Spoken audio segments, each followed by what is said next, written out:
So this letter was written by Mahatma KH to AP Senate in the autumn of 1882. And this letter, it's a very interesting letter, and it is very important also, because this letter actually, it shows the differences between Hume and the Mahatmas, and it actually marked the beginning of the end of Hume's association with the Mahatmas. So there is a lot of background to it, and without understanding that context, it will not be easy to understand the contents of the letter. So we have also included this context in the study. And as I said, that there were many events and many things that were happening around that time.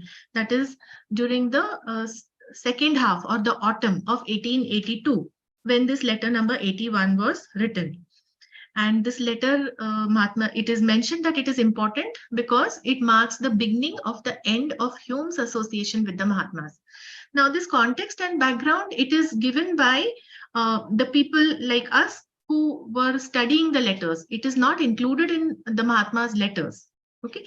When we begin the letter, that I will mark it on the slide when we begin the actual letter. Okay. So if we see, apparently the events that are connected with this letter, they influenced Hume to resign as the president of the Simla Eclectic Theosophical Society. Hume was the president of that, and whatever events happened during this period, it prompted him to resign. But actually, he did not resign from the Theosophical Society until 2 years later. Okay, so to understand why these events were happening, we must recall sometime back we studied the Devachan letter. That Devachan letter was chronological letter number 68. And it was called Devachan because it explained about those states in which the human being enters after death or in between incarnations. So why that letter is important? Because when we talk about the states in between incarnations, it has to do with the constitution of man, which is septenary. But the period around which we are talking, 1882, or rather to which this letter pertains, at that time, the constitution of man was given as triune. We'll see in the letter, man as a trinity. Only that knowledge was given out to the people, not man as a septenary. So this was leading to a lot of misunderstandings, which form the content of our letter. Okay. So based on what teachings were given by the Mahatmas in the letters from the Mahatmas and also from HPB, Sinnett and Hume, they would write articles in the Theosophist. They were titled under Fragments of Occult Truth. And then in one of the Theosophist, a letter was published under the heading Seeming Discrepancies. Okay, so that letter was signed as Caledonian Theosophist. Now, there is a hint that this Caledonian Theosophist was none other than one Mr. Davidson. He was an ornithologist, and ornithologist meaning a person who studies birds. And at one point of time, he was the secretary of Hume. So in his letter, he seemed to point to the discrepancies between one of the articles in the fragments and what HPB had written several years under Isis Unveiled. So he thought that there are some inconsistencies in what is given in Isis Unveiled and what this person had written in the fragments. Okay. Now, when this letter was published, this Caledonian letter was published in the Theosophist, HPB wrote an editor's note to explain whatever were the controversial points. She explained them in her editor's note. And then she concluded with the words that, but there never was, nor can there be any radical discrepancy between the teachings in Isis and those of this later period, as both proceed from one and the same source, the Adept brothers. So the Mahatmas had given whatever teachings were there and mentioned in Isis, and now also it is they who were giving the teachings. So there could not be any difference or inconsistency between them. But C.C. Massey, he attacked this reasoning He said that this is a fallacy. C.C. Massey was a member of the Theosophical Society in London, and he considered HPB's statement, this reasoning that she had given.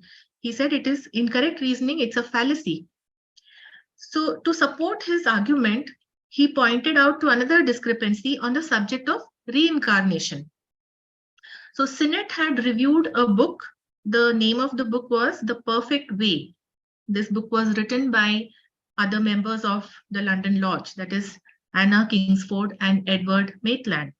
And Sinnett reviewed this book, and whatever he wrote in his review, so Massey thought that it is inconsistent with in the topic or the concept of reincarnation. So again, HPB had to write an editor's note, and she mentioned that when the ISIS unveiled, when that book was being written, they were not permitted to enter into the details. And they gave the teachings in a very general form. As I said, that in ISIS Unveiled, man was referred to as a trinity. The septenary constitution was not given out. So HPB mentions that they were not permitted to go into the details, only the vague generalities. We are told to do so now, and we do so as we are commanded. But the current period, that is around that 1882, at that time, they were asked to give the details, and they are doing just as commanded. So you must understand that ISIS Unveiled, it was published in 77, I think, 1877. Okay, and this letter is written in 1882. So at the time, 1876, 77, they were not allowed to give details, and they wrote ISIS Unveiled. But now in this year, 1882, they were coming up with more parts of the truth, or giving a greater part of the truth. And therefore, the people were thinking that the two teachings are inconsistent. But HPB mentioned they were doing just as commanded. Now, after this was published, that is C.C. Massey's letter and editor's note, after that was published, then Hume took up the cudgels, meaning he wanted to point out the discrepancies. He wanted to criticize and attack these authors that they were not consistent in their teachings. He wrote a letter. He wrote a letter to HPB in which he practically tore her apart. He tore the ISIS apart, meaning he severely criticized, and he said some very insulting things about the Mahatmas. And he signed this letter HX. So this is the famous HX letter. Hume said that ISIS is teeming with errors and misconceptions, and he severely criticized the Mahatmas for the manner in which they were giving the teachings. He criticized them for their methods. He thought that their methods were very repulsive. If you remember about the probation, the English people, they were loath to being tested. Okay, so he thought that their methods were very repulsive. And he said that more than once he had been on the point of closing his relations with them for good. So this HX letter, this letter which he wrote to HPB, this was also published in the Theosophist. Although HPB did not want, she was very upset about it. We'll see that later. But it was, nevertheless, it was published in the Theosophist, and it was followed by a protest by the Chelas, the accepted Chelas of the Mahatmas. They were very upset about the way Hume had addressed or spoken about the Mahatmas and their system. And there were many familiar names of the Chelas which we know. There were 11 Chelas who signed it. Some among them were T. Subbarao, Darbagiri Nath, Gwala K. Deb, Damodar Mavlankar, Nobin Banerjee, and the rest. So this HX letter, HPP did not want to publish it initially, but the Mahatmas asked her to publish it. They did not want to come in the way of karma. So they said, no, when a person is doing it, let it be published. And apparently the original command had come from the Maha Chauhan himself. So HPB was so upset about it, she had written a letter to Sinnett and explained to him the whole situation. She also sent this Hume's letter for him to read. And then she said that she has had enough of Hume and she would have thrown this letter in the fire. But Mahatma KH, he sent a word with Mahatma M saying that this letter must be absolutely published. So this HX letter, in which Hume had written all these things about the Mahatmas and about HPB and ISIS, it got published. Now, after this, Hume wrote a letter to Mahatma KH. So this letter Mahatma KH had actually shared with Senate by putting some of his own comments. And in this letter, Hume was telling the Mahatma that he cannot rely solely upon him. He has too little time, and the manner in which he teaches is so slow and unsatisfactory that it would not be right for me to look nowhere else. Meaning, it would be right for him to start looking somewhere else for instructions. So, see, one thing we must remember here, many times in his letters, Mahatma Ji has mentioned what their ways of teachings are and how occult knowledge can be given. Basically, it is a terrible strain that they take for our sake. In one of the letters, Mahatma KH wrote to Senate that the peculiar physical, moral, and intellectual conditions of the candidates, that means the neophytes, and the conditions of the adepts, they are very different. In each case, the teacher or the adept, he has to adapt his conditions to those of the pupil to whom he is teaching. And to be successful, so that the teaching is a success, to achieve success, the teacher or the adept must bring himself into a full rapport with the candidates, with the candidate who is under training. So this is what puts a terrible strain on the teacher. You can very well imagine. See, greater the teacher, the higher his vibrations, the more spiritual force he commands. And this is not in resonance with the nature of the profane. This is not in sympathy, those vibrations, okay? They are not in sympathy with the natures of the profanes, the candidates. These candidates, they are most often saturated with the emanations of the outside world. These are the animal emanations of the selfish, brutal crowd, which the adept or the teacher so dreads. So these are the actual words which Mahatma has used in the letter in which he wrote to Senate, in some other letter, not in this one. This is just he was explaining that what the adepts have to endure to be able to teach any pupil. And the longer that teacher or that adept has been separated from the world, the longer he has been in his higher spiritual world, the more pure he has become. So more difficult it is, this self-imposed task of teaching the pupils. Now, you look at the difficulty in this task, which the pupils or the candidates, they hardly have any idea of it. Like in this case, Hume, he was being so difficult. And this is the reason in another letter Mahatma Ji mentioned that, is any of you so eager for knowledge? Is any of you so eager for knowledge like how Hume was? Then are you ready to leave your world and come into ours? He said, Mahatma Ji mentioned that let him come by all means as a pupil to the master and without any conditions. So he is ready to take the pupils if they come, leave their world and come into the world of the Mahatmas. And they come as a pupil without any conditions. See how many ifs, buts, and conditions Hume had been putting. He wanted instructions in person. He wanted instructions all at once, not to be so slow. So those are the different things which, which cannot be abided by. Now, another thing which we must understand, that leaving your world and coming into ours, that does not mean that we have to, physically travel from our home and go to Tibet or somewhere to some monastery. No, that is not the meaning. The meaning is that we have to cleanse ourselves from these grosser vibrations. He mentioned that the emanations coming from the outer world. So these selfish vibrations of the outer world, they are the grosser vibrations. And we have to cleanse ourselves from these vibrations and become more receptive to the higher and spiritual vibrations. But since the ways of the English society, they were not the ways of the Mahatmas, not the ways of the Brotherhood.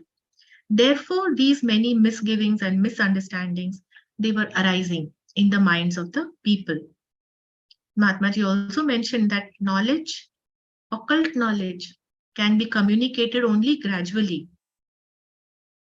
And it might sound, even if it is communicated to you in your well prepared ear, it might sound gibberish to you. So that is the reason it cannot be given to anyone all at once. But Hume was impatient and he was not ready for all these things, neither he wanted to understand them. So he also made a statement, he stated in this letter that he sent to Mahatma KH, that he was a better Advaiti than either M or KH. Hume had, as a matter of fact, taken up another teacher already. He was the Swami from Almora. And this person, the Swami from Almora, he was a very pretentious person. He portrayed himself to be greater than he actually was. In fact, he had written some articles in the Theosophist, which T. Subbarao had taken some exception to. Subbarao did not agree with those. And the Swami, it seems that that Swami was an enemy of the Mahatmas. According to HPB, he had actually once threatened to expose the Mahatmas as Dukpas. But incidentally, he died not long after Hume took him up as a teacher. So, see, this is a very long context and background, but these notes, they were necessary so that we can understand the contents of this letter 81. Because this whole letter is concerned with these matters, and Mahatma Ji has thrown light on the character of Hume. The thing that we need to learn from it is examine our own self. We should not have these faults, or self-examine if we have any of such faults. We should cleanse ourselves. We should cultivate the opposite. That means we should cultivate the virtues. So that is what we need to learn from this letter. So from here, we begin the actual letter, letter number 81. It begins by Mahatma Ji saying, "There is nothing below the surface, my faithful friend, absolutely nothing. Hume is simply furiously jealous of everyone who received or is likely to receive any information, favors, attention, or anything of the sort emanating from us."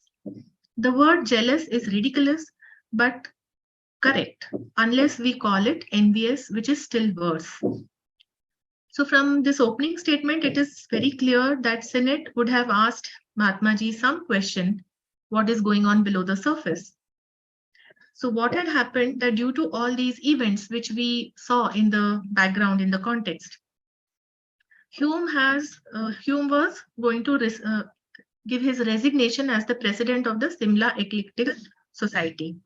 So that impending resignation, it prompted Senate, maybe it served as a catalyst to ask that what is happening? Why does he want to resign? Now, Hume, he wanted to be the sole center of attention of the Mahatmas.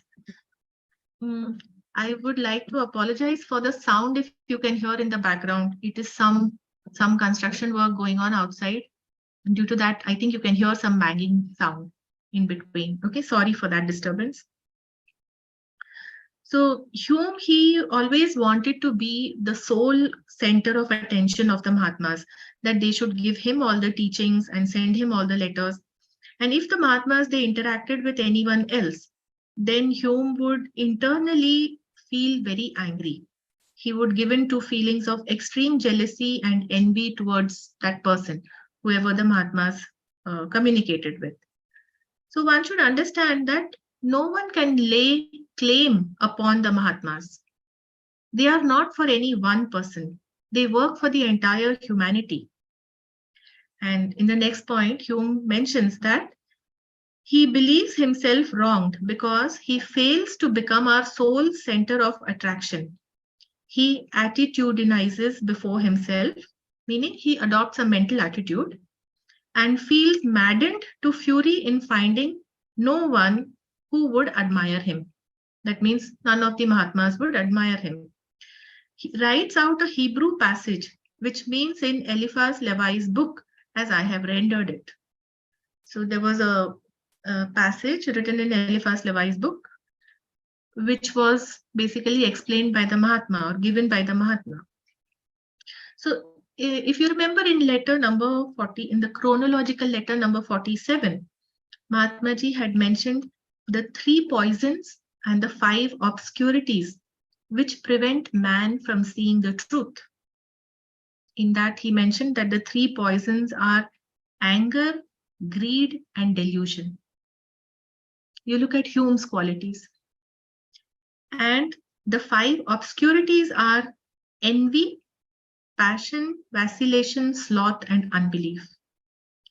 So you can see exactly this was what was happening with Hume. By giving in to extreme anger, his fury, his rage, his mind would become so clouded that he would not be able to make out right from the wrong. And this is true for any of us. If we are angry, we are not able to think clearly. It clouds our mind. In the Bhagavad Gita, Sri Krishna has also mentioned, Krodhat bhavti sammoha, sammohat smriti vibhramaha, smriti bhramshat buddhi nasho, buddhi nashat pranashyati. Meaning that anger will lead to clouding of your judgment, and then the rest will follow.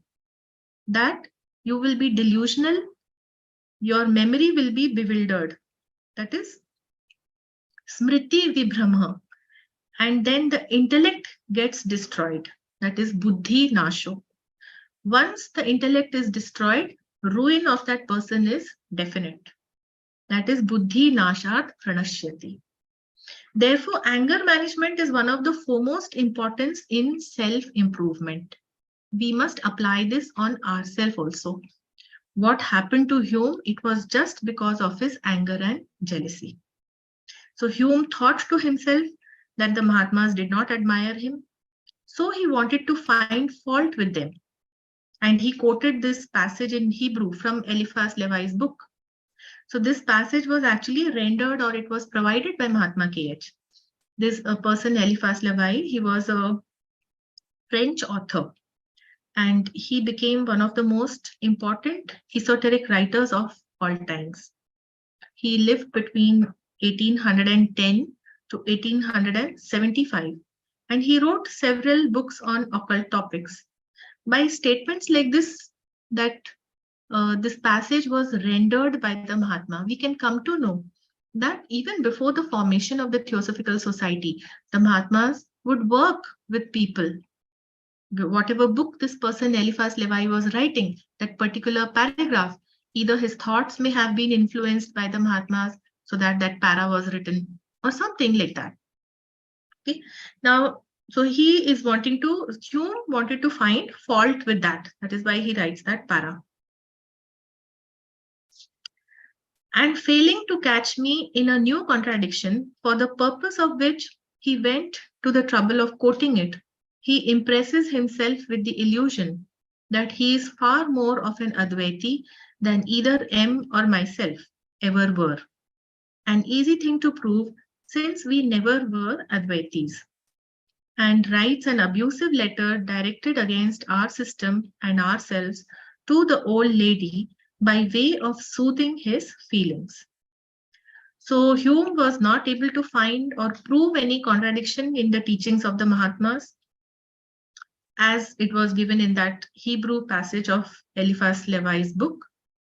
So he went on to proclaim himself to be a better Advaiti than the Mahatmas. Advaitis are who study and practice Advait Vedant. Now, this comparison does not hold good. That Hume saying, I am a better Advaiti than you, this comparison has absolutely no meaning, because the Mahatmas were not Advaitis in the first place. Okay, so it is extremely foolish to compare yourself to these beings who are the perfected beings. How could he even think of comparing them? That is only because, in his ignorance, he doesn't understand that they are perfected beings. So Hume wrote a letter to HPB venting out his anger, and he was lashing at the Mahatmas and their methods. Next point, Mahatma Ji is telling Senate, are you really so generous as not to have suspected long ago the whole truth? And did I not warn you? And is it possible that you should not have perceived that he will never allow even an adept to know more or better than himself? That his was a false humility. So in the letters to Senate, Mahatma Ji repeatedly says that you should not be fooled by appearance. And what is happening here? Sinnett is a good friend of Hume, and he cannot see past this appearance of Hume. He was so generous with his friend that he was not able to see beyond his appearance of humility. Whereas the truth is that Hume was so arrogant that he thought himself to be better than an adept. His was false humility. It was only for showing to the outside world. That he is an actor who enacts a part for his own benefit, regardless of the pleasure or displeasure of his audience, though when the latter is manifested to the slightest degree, he turns round, concealing admirably his rage, and hisses and spits internally. Every time I contradict and prove him wrong, whether in a question of Tibetan terms or in any other trifle, the record he keeps against me swells, and he comes out with some new accusation. So all these flaws in the character of Hume, they were in plain sight of the Mahatmas. His pretense of appearing amiable to people while actually internally he was seething with anger. He came to the Mahatmas as a seeker to be taught by them. He was the one who sought their knowledge. But when they corrected any of his errors, his pride would be hurt. And then he would try to hit back at them by accusing them of inconsistencies in their teachings. It is idle, my dear brother, to be always repeating that there are nor can it is idle, my dear brother, to be always repeating that there are nor can there be any contradictions in what was given you. That means the teachings which they gave to Sinnett and Hume. There may be inaccuracy of expression or incompleteness of detail, but to accuse us of blundering is really too funny. Now, why there could be inaccuracy of expression? Because of the inadequacy of language. Uh, you can communicate your thought and it is communicated only as good as the language is. Now, English language, it lacks the vocabulary to express correctly many of the Sanskrit terms or many of the Tibetan terms. Also, there was a possibility of incompleteness of detail. See, because the Mahatmas, they are concerned with the principal causes. They have mentioned that they are concerned with the higher or the principal causes and they leave the details to work out for themselves. Now, we know from the letters to some extent how busy or how what were the duties or Mahatma KH, he was so tied up with so many other things, and in between his busy schedule he was taking out the time to communicate these teachings to Sinnett and Hume.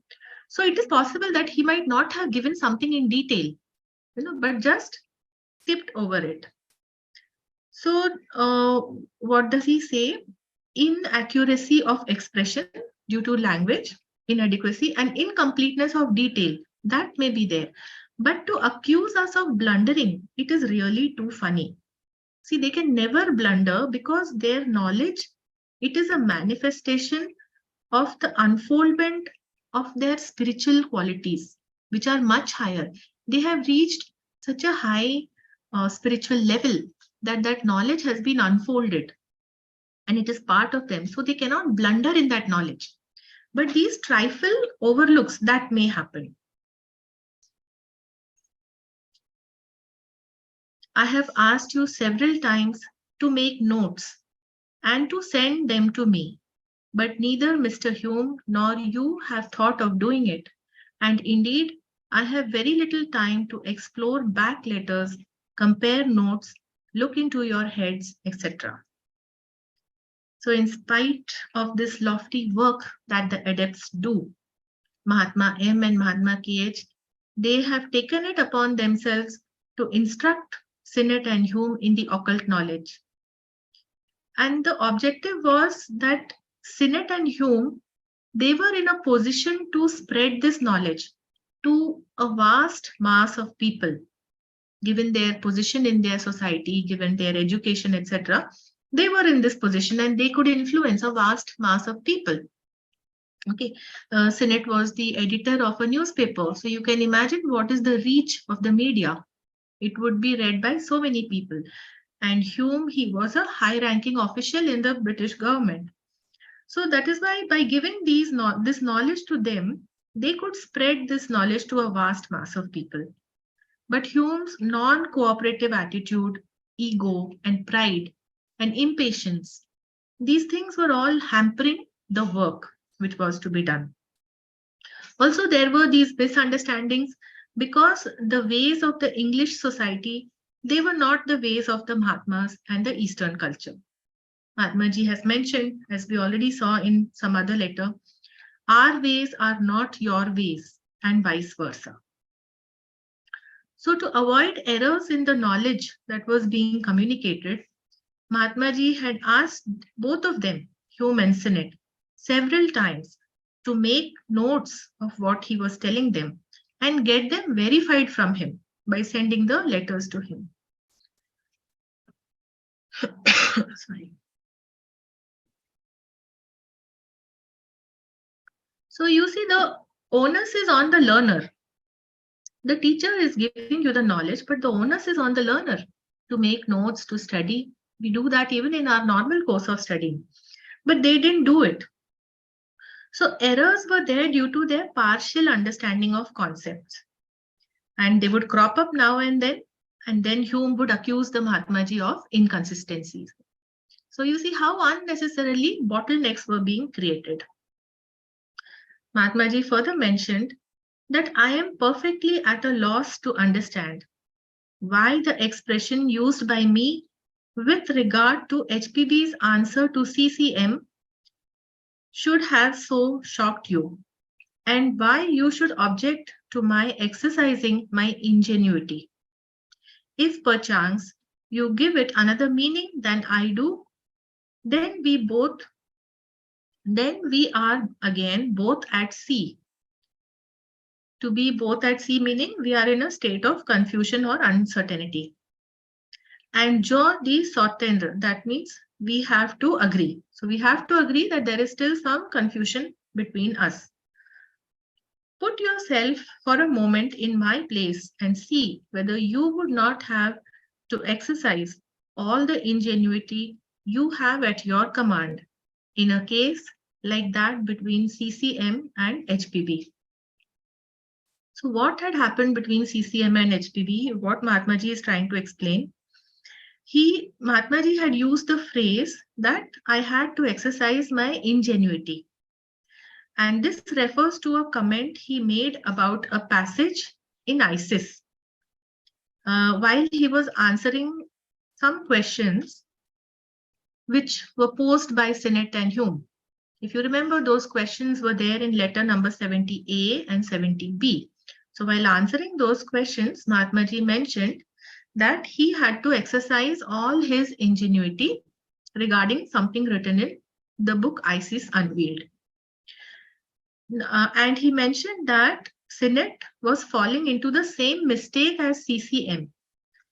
Though I must confess, the passage in ISIS was very clumsily expressed. This statement Mahatmaji writes that I must express that the passage in ISIS was clumsily expressed, and I had to exercise my ingenuity over it as the Yankees express it, but succeeded in mending the whole, I believe, as I will have to many times more, I am afraid, before we have done with ISIS. It really ought to be rewritten for the sake of family honor. So this is what Mahatma Ji explained to Senate, that certain passage in ISIS, it was very clumsily written. And in understanding that passage, Senate was making the same mistake as C.C. Massey. And to explain it, Mahatma Ji had to really exercise his ingenuity. And he thinks that the ISIS needs to be rewritten for the sake of family honor, meaning for the sake of the brotherhood. That is in light humor. What this implies that Mahatma KH must have written either a part of or all of HPB's editor's note in response to Massey's criticism, because he had made that explanation to CCM's criticism, which was given in the editor's note. Okay. So, but in writing that editor's note, whatever was the contents, he had to exercise his ingenuity over it. In fact, Madame Blavatsky, she mentioned to Senate, she wrote a letter to Senate and mentioned that KH was so kind as to dictate to me last night nearly all of my answer to Massey.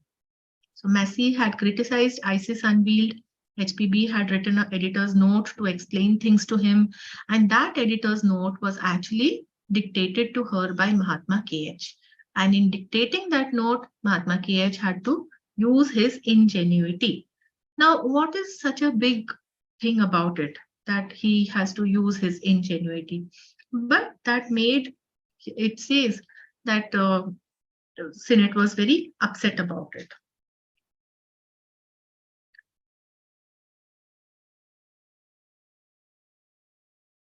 And it shocked Senate a lot.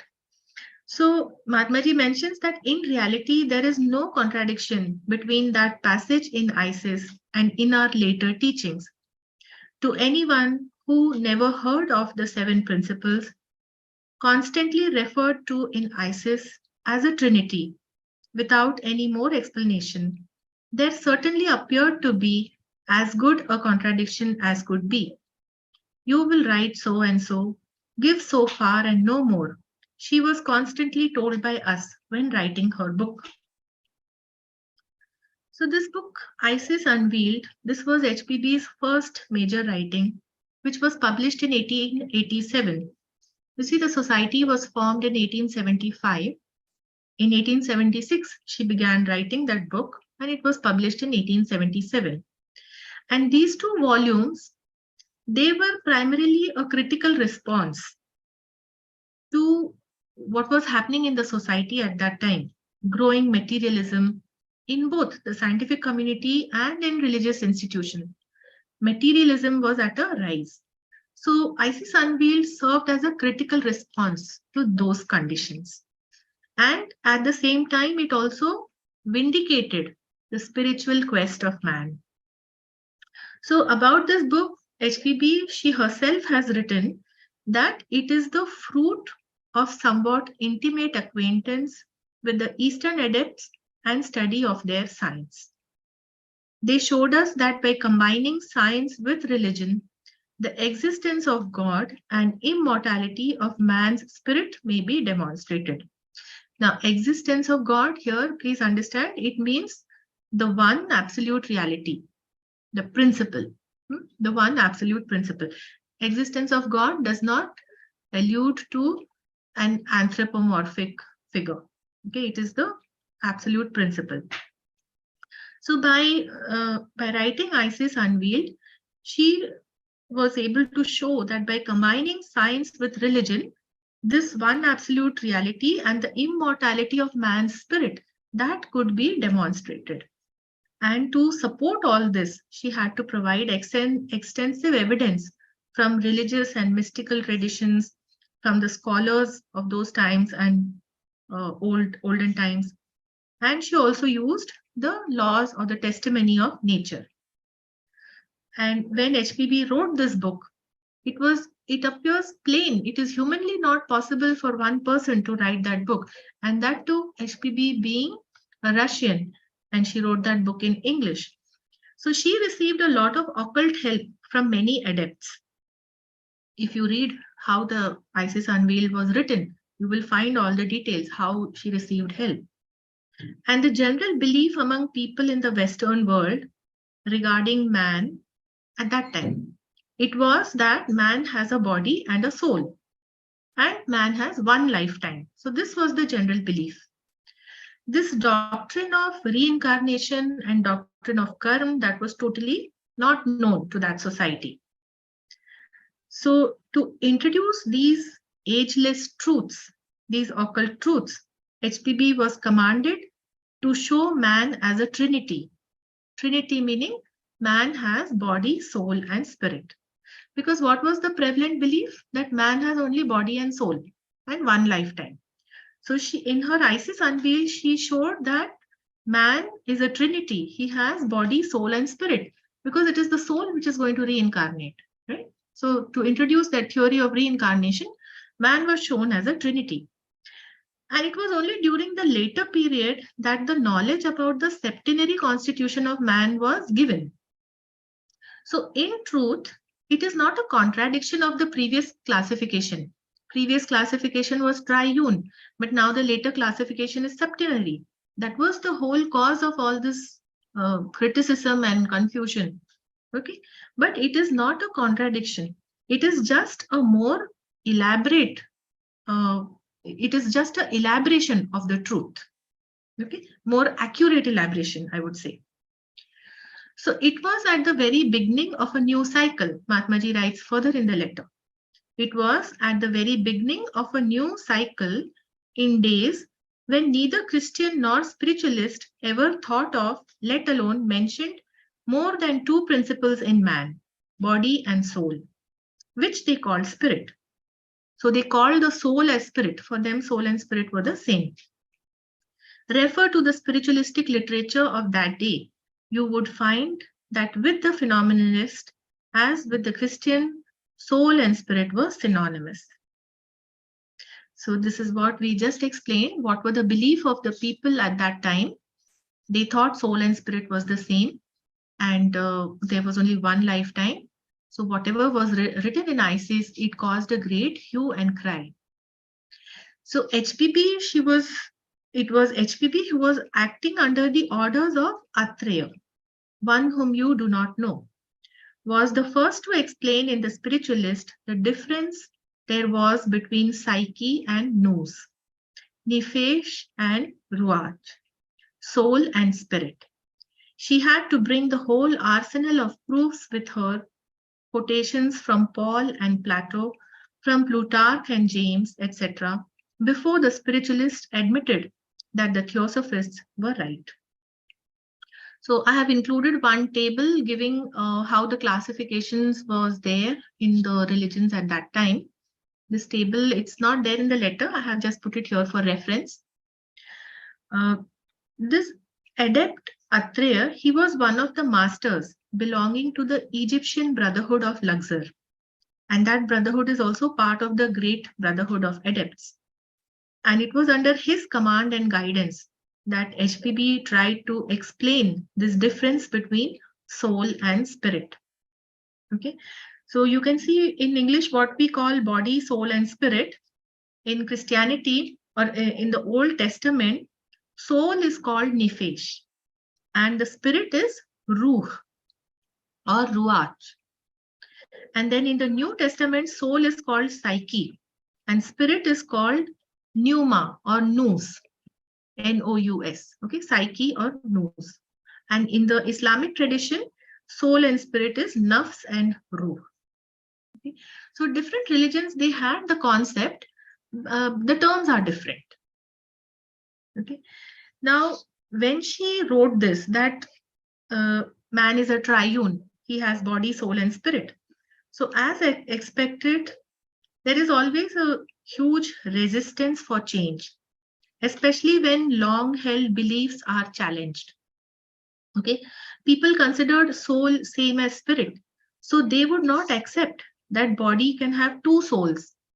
For them, soul and spirit were the same. So what they thought, HPGB is saying that there are two souls in a body. This they couldn't accept. And HPB tried hard to prove its correctness based upon the philosophies of well-known scholars, mystics, and philosophers. She had to bring this whole arsenal of proofs with her. And you find this when you read the Isis Unveiled. She has quoted from so many writings, from so many philosophies. Okay. So, Pradeep ji, should I continue or we should stop here?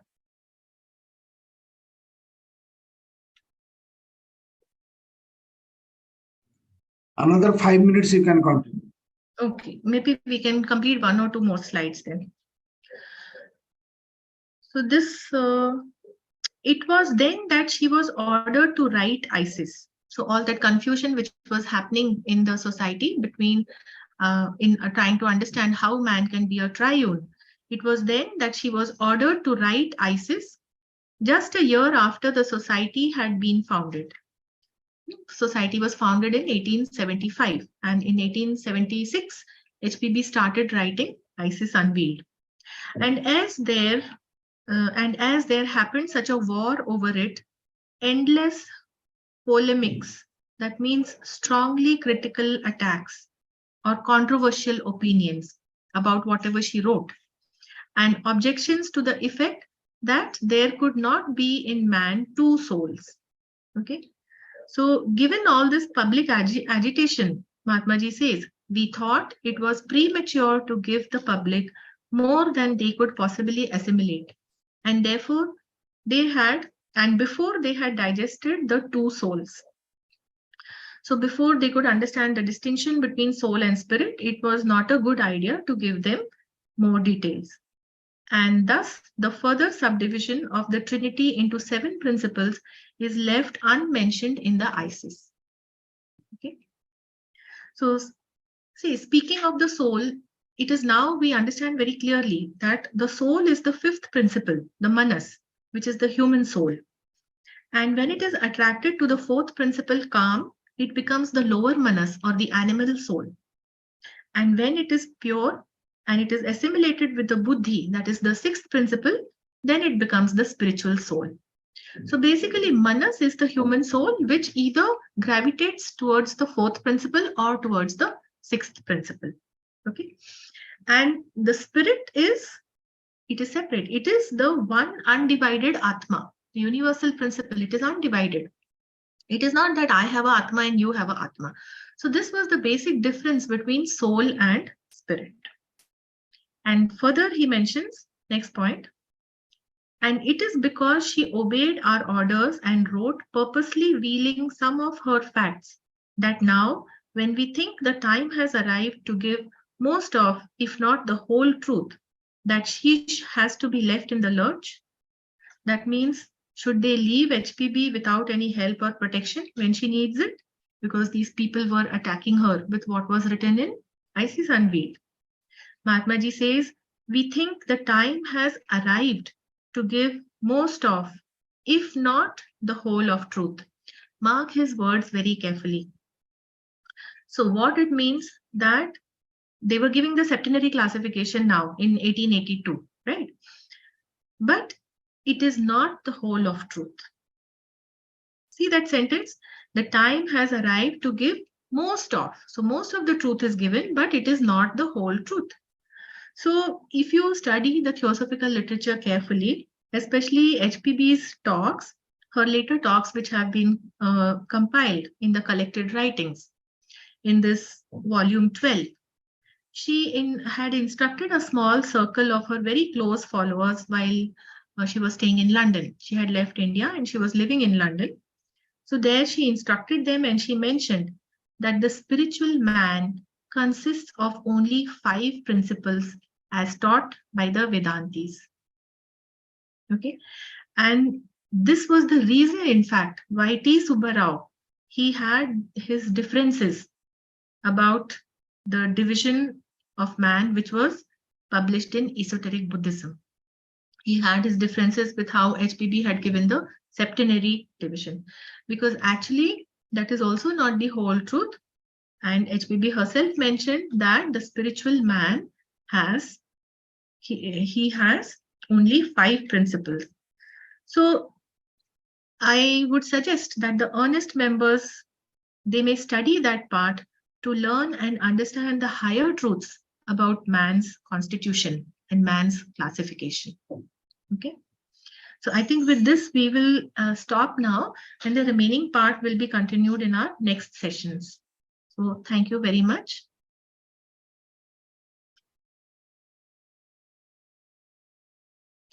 Will we have the Hindi translation today? Yes, Meenakshi is there. Okay. So I request Meenakshi ji, please give us the translation in Hindi. नमस्ते, thank you sister. आज हम letter number 81 ले रहे हैं, जो कि महात्मा के AP senate को 1882 में लिखते हैं। इसके पूर्व इस पर कुछ नोट्स है, इसको हम देखेंगे। यह पत्र महत्वपूर्ण है क्योंकि इसके उपरांत ह्यूम का महात्माओं से संपर्क टूटने की यह शुरुआत थी।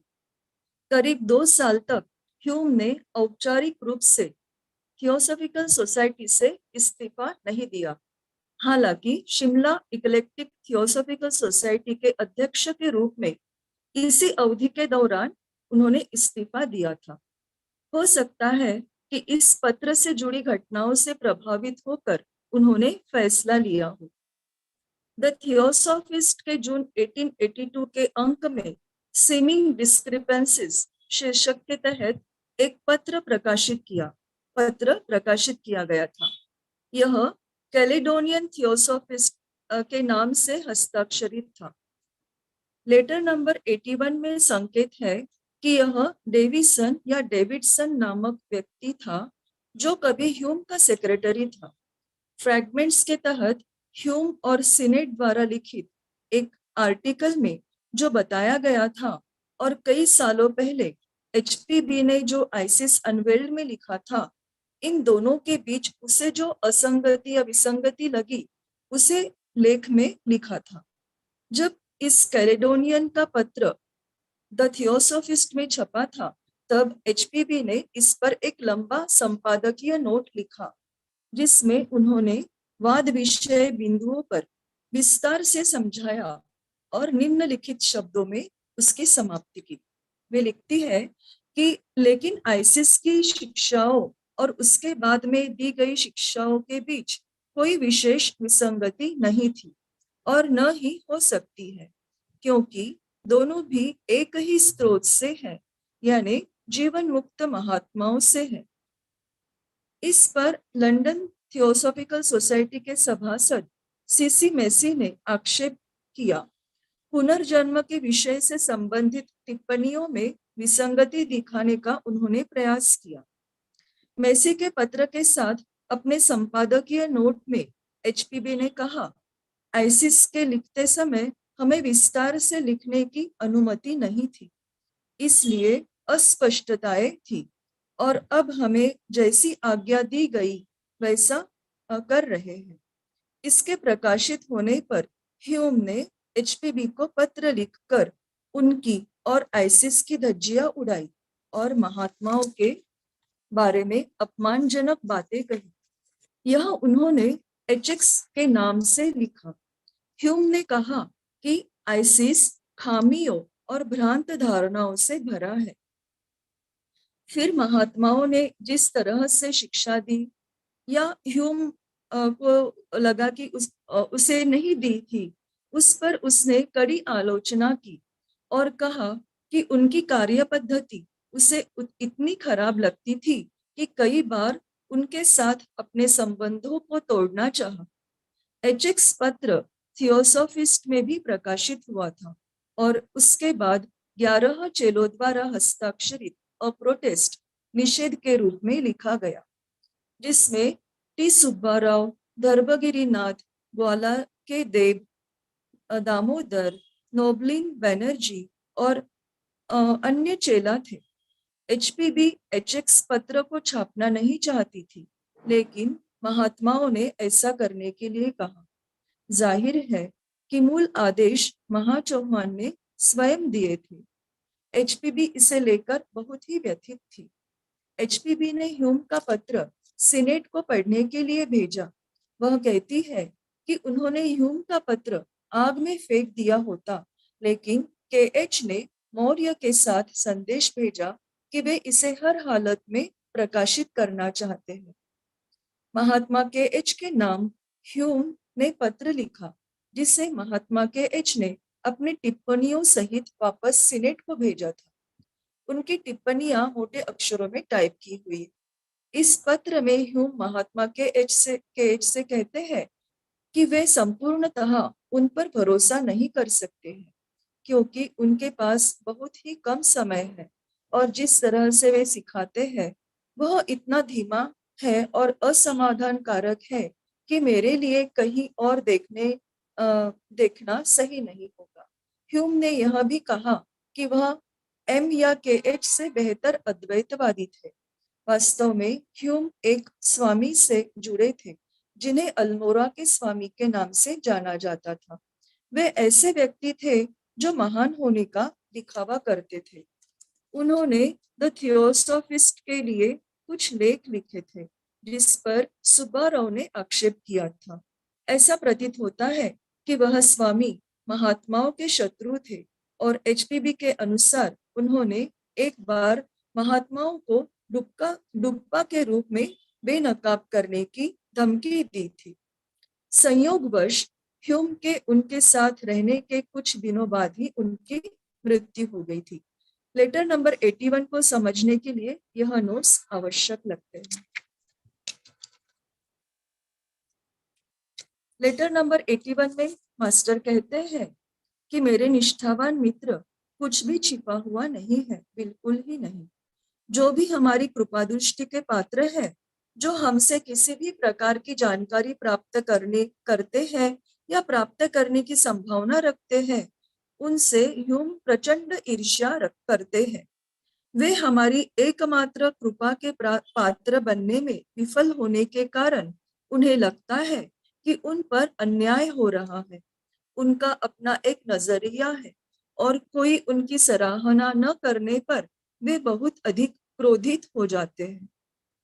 मुझे किसी नए विरोधाभास में पकड़ने में असफल होने पर, जिसके लिए उसने उस हिब्रू पैसेज को उद्धृत करने की परेशानी उठाई जो एलिफा लेवी के किताब में से था, जिसे मैंने प्रस्तुत किया था, वह स्वयं को संभ्रमित करता है कि वह एम या मुझसे भी श्रेष्ठ अद्वैती है।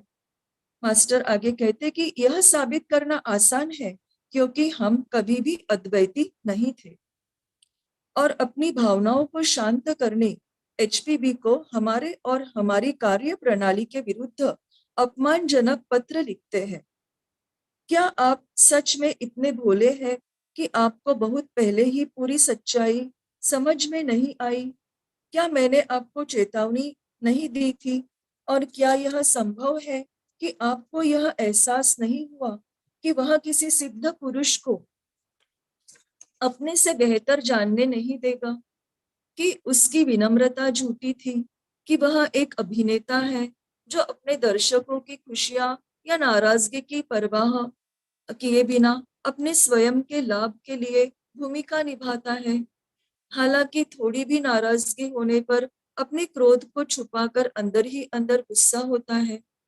हर बार जब मैं उसका तिबेटी परिभाषा के सवाल या अन्य छोटी मोटी बात पर खंडन करता हूँ या उसे गलत साबित करता हूँ, तब मेरे विरुद्ध उसने जो बातें इकट्ठा की है वह बढ़ती जाती है और वह फिर कुछ नए आरोपों के साथ आता है।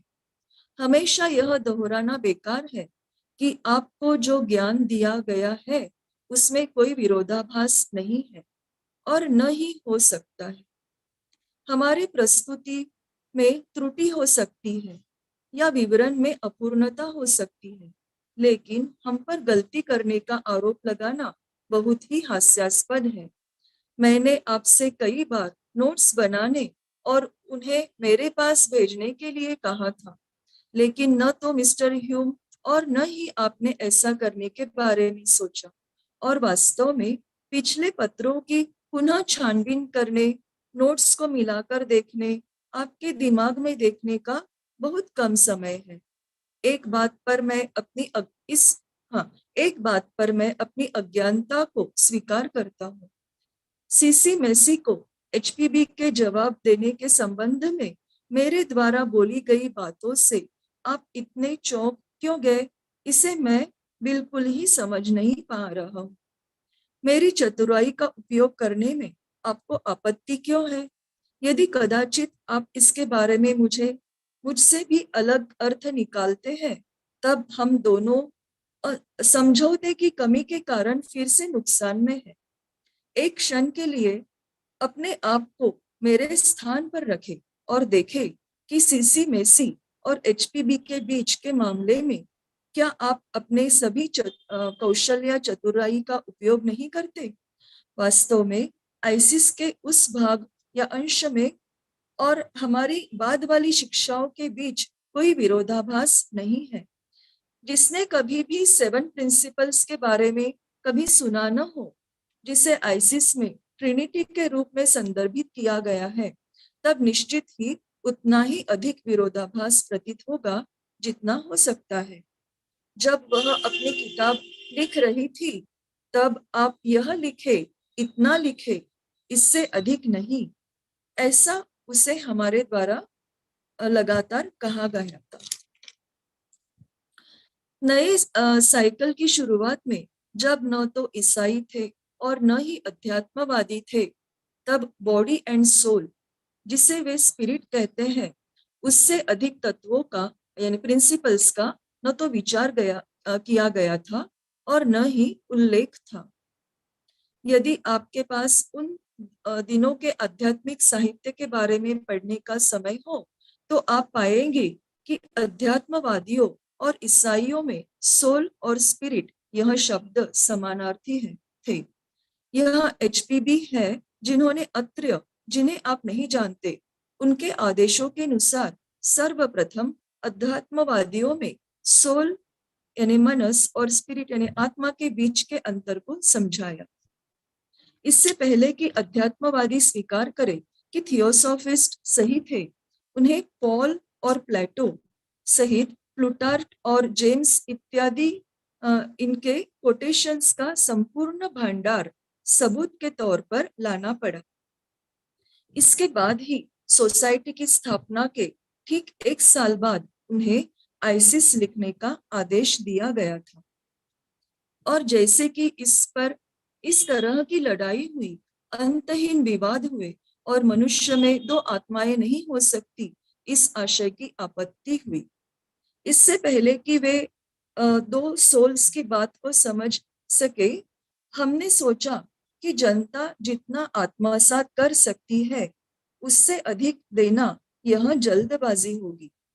और इस तरह 7 प्रिंसिपल्स में ट्रिनिटी के और अधिक उपविभाजन को आईसिस में उल्लेखित नहीं किया गया। अब जब हमें लगता है कि वह समय आ गया है जब पूरे सत्य को नहीं बल्कि अधिकांश को उजागर किया जाए, और चूंकि एचपीबी ने हमारे आदेशों के अनुसार जानबूझकर अपने कुछ तथ्यों पर पर्दा डालते हुए लिखा, तो क्या इसीलिए उन्हें असहाय स्थिति में छोड़ दिया जाए? थैंक यू, नमस्ते। Meenakshi ji, thank you so much. Your Hindi translation is so beneficial to many of our participants. And now I will request if anybody has any discussion or any question, so they may please unmute themselves and speak.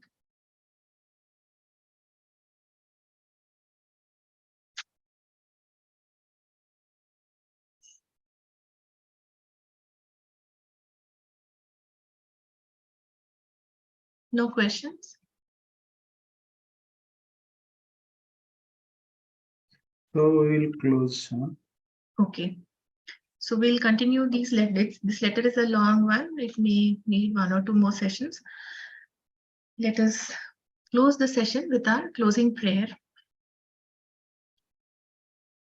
Om Asato Ma Sadgamaya Tamaso Ma Jyotirgamaya मृत्योर्मा अमृतं गमय।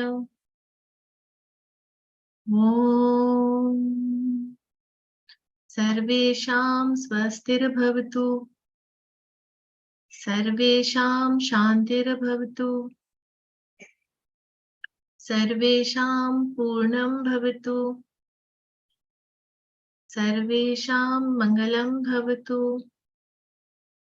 लोकाः समस्ताः सुखिनो भवन्तु, सर्वे भवन्तु सुखिनः, सर्वे सन्तु निरामयाः, सर्वे भद्राणि पश्यन्तु, मा कश्चित् दुःखभाग् भवेत्। ॐ शान्ति शान्ति शान्ति। Namaste. Thank you all for coming.